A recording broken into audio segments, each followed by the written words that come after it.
وعلیکم سلام. روزجان لږ معلومات نه کومه د کجورو کاروبار دی نو تیر کال کجوري ګرانې وي که دې ځله ګرانې دي؟ دې ځله کجوره ډېره ده، پیداوار یې زیات دی، ارزانه ده.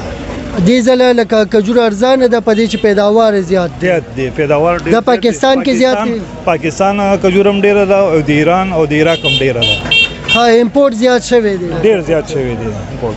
او سټور شوي خو نه دي چې یاره به زه راشه د منځ ته یې ورسوو د روجو منځ ته یې ورسوو نو بیا سږ کال د سټور مالونه نشته، بهر نه ډېر مالونه راځي دي. مالونه زیات راځي بهر له ایران هم راځي او یو پاکستان کې خپل مالونه هم ډېر دي. او د کجورو باره کې لږ راته معلومات راکړئ چې یاره دې کې ښه کجوره کومه یو ده؟ ښه کجوره د پاکستان کجوره ده، سکر ده د خیرپور له راځي. د خیرپور ده؟ خیرپور له راځي، سکر له راځي. اصل سکر ښه کجوره پاکستان خپله ښه کجوره ده، لکه خوږه ده. خوږه کجوره ده، ښه کجوره. دې کې هغه مالوچ والا چې ورته وایي هغه کم د کوم ځای دي؟ هغه مضافاتي ورته وایي د پنجګور له راځي. پنجګور نه؟ پنجګور له راځي. هم پاکستان خپله د کجوره ډېره ده. هغه کجوره پاکستان کې هم شته؟ پاکستان کې هم شته، هغې ته مضافاتي وایي. مضافاتي او ګرانه دي کې کومه یو وي؟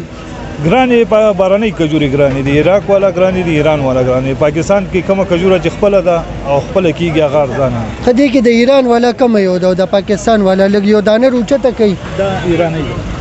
ښه دا ایرانۍ ده او دا هم ایرانۍ ده. دا پاکستاني دي، دا هم پاکستاني دي، دا هم پاکستاني دي. دا غوړ تاسو ورکوئ دلته؟ نه دا سکر نه دغه کېږي، دا چې بوټي نه دغه کېږي که نه هغوی تیل ورکوي، د تیلو سره د دې ځای کم ښه کېږي او دې سره نرمه وي. تیلو سره نقصان خو نشته؟ نه خوراک تیل دی. ښه د خوراک تیل دی. ټیک شوله. دا لکه زیات خوږوالی په دې کې زیات دی؟ زیات ښه کجوره ده، ذایقه هم ښه ده او ښه ده، بوډاګان او ځوانان دواړه خوړی شي. دا صحیح ده، فایده مند دی. لکه ډېر ښه دی. جوسو کې استعمالېږي دا چې کومه کیلو دغه جوسو باسي هغې کې هم دا استعمالېږي زیاتتر. دا ښایسته ځایقې والا ده، د دې جوس ښایسته راځي. صحیح دی چې هغه جوس کې خوند زیاتولو دپاره چې دی نو بیا طاقتوره ډېره ده. دا طاقتوره ډېره ده د دې نورو په نسبت باندې د دې طاقت ډېر دی. د دې وجه به یو دام وي که نه چې پاکستانیان پکې هغه سرې نه استعمالوي چې کوم بهر ملکونو کې استعمالوي؟ نه دا صحیح خپل دغه کې دوی جوړېږي. دا خپل د دې غټ اختر نه پس دا بیا راځي که نه، د دې خپل دغه وي، د دې خپله ذایقه وي، د دې خپل خوند وي. په دې باندې دا دغه کوي، د دې سرې د دغه ضرورت یې نشته د دې کې چې سره وي. صحیح ده. دا لغونتوس ریټ راته لږ ووایي روزجانه چې یاره د دې دا ګاګ ته په څو میلاویږي؟ یو خو تاسو دوکاندار له ورکوئ، دوکاندار له نه ګاګ له په څو میلاویږي؟ هغې کې پاکستاني کجوري څه ریټ دی او دغه دا ګاګ له موږ هول سیل ما ورکوو. د هول سیل نه پرچون یادو مجي 100 روپو له 120 پورې ده. دا خو بیا ارزان دي، پروس کالي نسبت نه ارزانه ده. دا خو بیا دې ځله ارزان دي، په دې چې تیر ځله خو ډېر زیات ګران ډېر زیات ګرانه وه. پروس کالي او سږ کالي ډېره ده. او دې کې دا چې کوم د کیمرمین که تاسو ښایي دا ډېره ښایسته ښکاري. دا څه ریټ کې دي؟ دا جی 200 روپۍ. دا 200 روپۍ دي. دا 200 روپۍ ده. دا ایرانۍ هم 200 روپۍ ریټ چلي. ایرانۍ هم 200 روپۍ. ایرانۍ هم 200 روپۍ ریټ ده.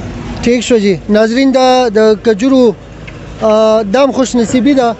په سبزو کې بعضې سبزیانې چې دي هغه دې ځله ارزان دي، خو زیاتر سبزیانې چې دي هغه ډېر زیاتې ګرانې شوي دي. دې ځله غریب سړی د کجورې په دې چې دا سنت عمل دی او په دې باندې روژه ماتوي زموږ مسلمان، دا خامخا غریب نه غریب کور او مالدار نه مالدار کور چې دی د هغه روژه په دې کجورې باندې ماتېږي. دا هم شکر دی چې دا پکې ارزانه شوې ده. نور باقي دې ځله د فروټو تپوس څوک نه کوي، د امونو، د سیوانو، د خربوزو، د هندوانو د دې تپوس څوک نه کوي. که تاسو وګورئ نو زیاتر غریب طبقه چې دی هغه د چینو په کتار کې ولاړ دي، د غوړو په کتار کې ولاړ دي، د سبزو په کتار کې ولاړ دي. خو که د فروټو دکان ته وګورئ هلته به غریب سړی تاسو نه ګورئ، یا به دا کجورې علي. دې نه علاوه غریب سړی چې دی نو بل ځای کې به تاسو نه ګورئ. په دې چې غریب سړي ته دې ځله روژه هغه په سبزو ده او په دې کجورو ده او په اوبو ده. شربت نه هم ویستې دي، په دې چې هغې کې چیني دی او نیمبو دی. نیمبو چې دی نو په 350 روپۍ او په 300 روپۍ کیلو دی. نو نیمبونه هم دې ځله وتې دي. په بهرحال زه ستاسو ډېر زیات شکریه ادا کوم روزجانه، ډېره مننه.